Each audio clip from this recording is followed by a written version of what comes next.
बिस्मिल्लाहिर्रहमानिर्रहीम अस्सलाम वालेकुम। मैं हूं आपका मेज़बान आकिल हुसैन बाकरे। नाज़रीन, आखिरकार इस ग्रोह ने कैसे एक शहर के बाद दूसरे, दूसरे शहर के बाद तीसरे और आखिरकार कैसे आज उन्होंने दमिश्क में अपना कंट्रोल संभालने के बाद कैसे आज उन्होंने फतह का ऐलान कर चुके हैं।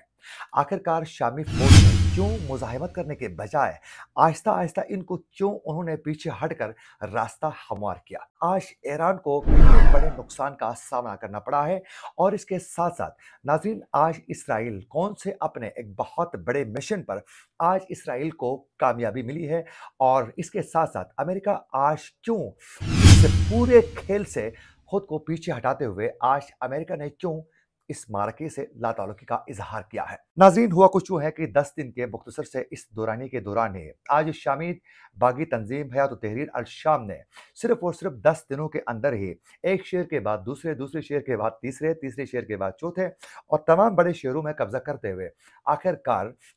आज वो बाकायदा दमिश्क में भी अपना कंट्रोल संभालने के बाद उन्होंने आज बाकायदा फतह का वो ऐलान कर चुके हैं। फतह का ऐलान करते ही उन्होंने बाकायदा ये भी ऐलान किया सरकारी टीवी में कि आज हम आम माफ़ी का ऐलान करते हैं और बशर अल असद के जितने भी ख़ास लोग हैं उनको मुतनब्बे किया गया कि वो सरकारी उमूर से दूर रहें।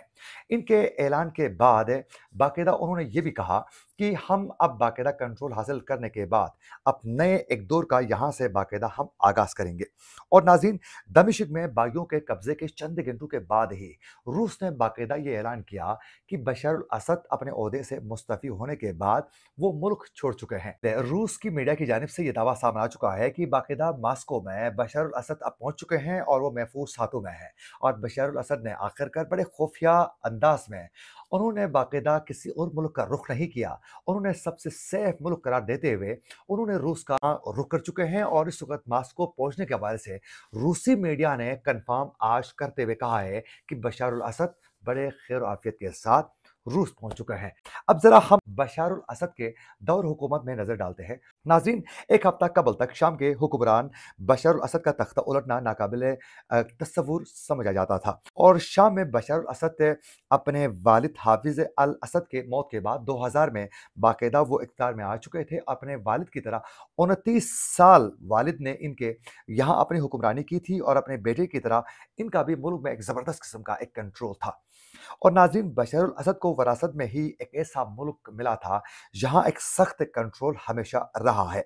और ऐसा एक सियासी निज़ाम था जहाँ ये इनके ऊपर हमेशा से इल्ज़ाम लगते थे कि वो अपने मुखालिफिन को दबा के रखते थे और किसी भी किस्म की अपोजिशन को न तो बशर अल असद न तो इनके वालिद कहीं भी किसी वक्त भी इन्होंने अपोजिशन को किसी सूरत वहाँ ये बर्दाश्त इन्होंने कभी नहीं की है। 2011 में इनके खिलाफ पुरअमन कुछ मुजाहरे शुरू हो चुके थे जिसमें एक स्कूल के बाहर एक माविया नामी एक बच्चे ने एक चैकिंग की थी जिसमें दीगर मुल्कों में उस दौरान 2011 में मुख्तलिफ मुल्कों में सल्तनतों के खात्मे के हवाले से जो एक मुहिम चली थी 2011 में उस वक़्त शाम के एक स्कूल में के बाहर दीवार में एक बच्चे ने एक तहरीर लिखी थी। उस तहरीर का एक छोटा-सा एक मफ़हूम ये था कि अब अगली बारी आपकी है। उसके बाद 11 से तकरीबन 12 वहाँ से उन स्टूडेंट्स को गिरफ्तार किया गया और उनको इबरतनाक सज़ाएँ देने के बाद उनके वालिदैन की जानिब से कहा गया इनको छोड़ें आप, लेकिन उन्होंने छोड़ने से साफ इनकार कर दिया और उसके बाद उनको निशान इबरत बनाने के लिए उनके नाखून तक निकाले गए और उसके बाद उस शहर में आहिस्ता-आहिस्ता एहतजाजी मुज़ाहरे शुरू होते गए और ये एहतजाजी मुज़ाहरों का सिलसिला आहिस्ता-आहिस्ता मुल्क के दीगर शहरों तक ये सिलसिला फैलता गया। इनको कुचलने की कोशिश की गई, उनको मुंतशिर करने की कोशिश की गई और उस दौरान बाकायदा बीबीसी का ये दावा है कि 5 लाख अफराद हलाक हुए और 60 लाख इसमें बाकायदा उस वक़्त बेघर हो चुके थे। और उसके बाद रूस और ईरान की बाकायदा इमदाद के साथ असद ने हमेशा इन बागियों को कुचलने की हर मुमकिन कोशिश वो करते रहे और अपने दौर में बाकायदा अपने इक़्तिदार को एक वुसअत देने के लिए उन्होंने कोशिश की जिसके लिए उन्होंने हमेशा रूस ने इनका भरपूर साथ दिया और फ़िज़ाई एतबार से बाकायदा एक ताकत का उन्होंने इनका साथ देते हुए फ़िज़ाई तौर पर बाकायदा हमेशा इस्तेमाल रूस ने अपनी ताकत का इस्तेमाल किया शाम के अंदर। इसके साथ-साथ ईरान की मावनत हमेशा इनको रही है और ईरान ने बाकायदा अपने फ़ौजी जो मावन थे वो वहाँ भेजे और बाकायदा ईरान की बिलख़ुसूस हिमायत याफ़्ता जो तंज़ीम है, बाकायदा हिज़्बुल्लाह के जो मुजाहिदीन थे वो हमेशा शाम के अंदर इनका हमेशा सपोर्ट करते थे और बाकायदा इनके जंगजू को तरबियत देना और वहाँ से तरबियत हासिल करना एक हमेशा से एक सिलसिला वहाँ चलता रहा है। और साथ-साथ एक हिज़्बुल्लाह के लिए भी एक सेफ रास्ता था, वहाँ से हथियार की मुंतकिली करने के हवाले से भी। तो यूँ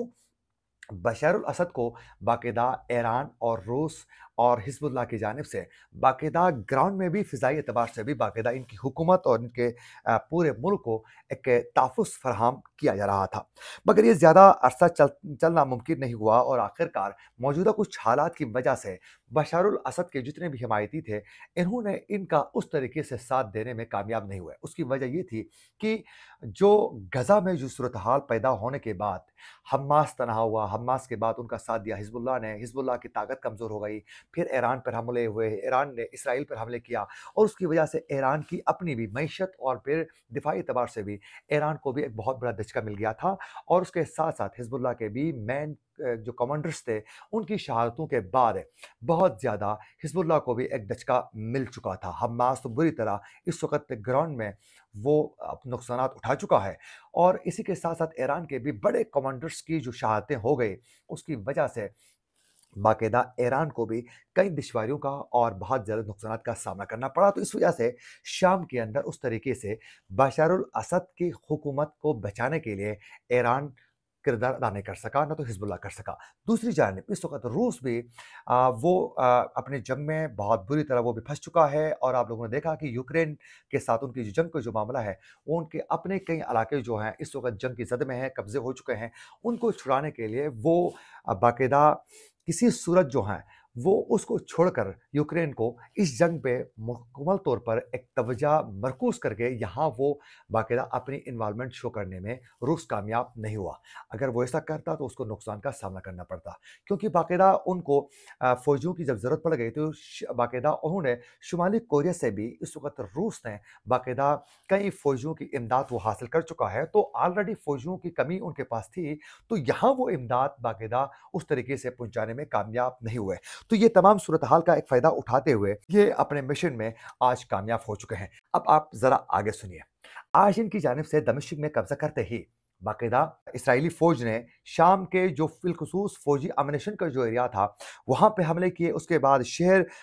कनेतरा में उन्होंने दाखिल होकर खूब बमबारी की और जितने भी वहाँ शामी फ़ौजी जो असला था, उसको उन्होंने उड़ाना शुरू कर दिया और ये इन्होंने ये एक चाल के साथ उन्होंने ये दावा किया कि हम इस एमिनेशन को, इस हथियारों को इसलिए उड़ा रहे हैं, इस एमिनेशन को इसलिए हम इसके ऊपर बमबारी कर रहे हैं, कहीं ऐसा ना हो ये जो जो बागी गिरोह है, ये जो जंगजू है, कहीं इनके हाथ ये एमिनेशन ना लग जाए, जिससे हमें भी खतरा हो सकता है, दीगर ममालिक को भी खतरा हो सकता है। इसलिए हम इस असले को ख़त्म कर रहे हैं बमबारी करके। उसके बाद इन्होंने दमिश्क का रुख किया और दमिश्क के अंदर भी बहुत बड़े हमले किए हैं और उससे धुआँ उठ रहा था, आग ही आग था। इन्होंने इतनी बमबारी की, लेकिन मजाल है ये जो चंद घंटे पहले ही जिन्होंने कब्ज़ा सँभाला है, ये जो बागी गिरोह है, इन्होंने कहीं भी इसको रोकने या इस हवाले से एक बात तक करना गवारा नहीं समझा। इसी के साथ अपने मेज़बान आकिल हुसैन बाकरी को दीजिए इजाज़त।